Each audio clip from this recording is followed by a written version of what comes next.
We remember Modise of the International Pentecostal Holiness Church, the IPCC. Modise was not an outsider. He was a brother-in-law of the ZCC bishop. He broke away claiming his own calling, but behind the claim lies another whisper. Did he take with him a share of the powers received from his brother-in-law? His church grew mighty, massive in Soweto and beyond. Yet when he died, the inheritance became a curse. His successor fought with guns inside the church itself. Yes, gunshots rang in a sanctuary.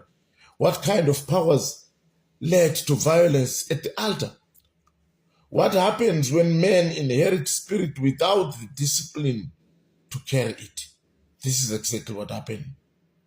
The IPCC story is not of holy succession, but of a fragmentation, greed, and a bloodshed.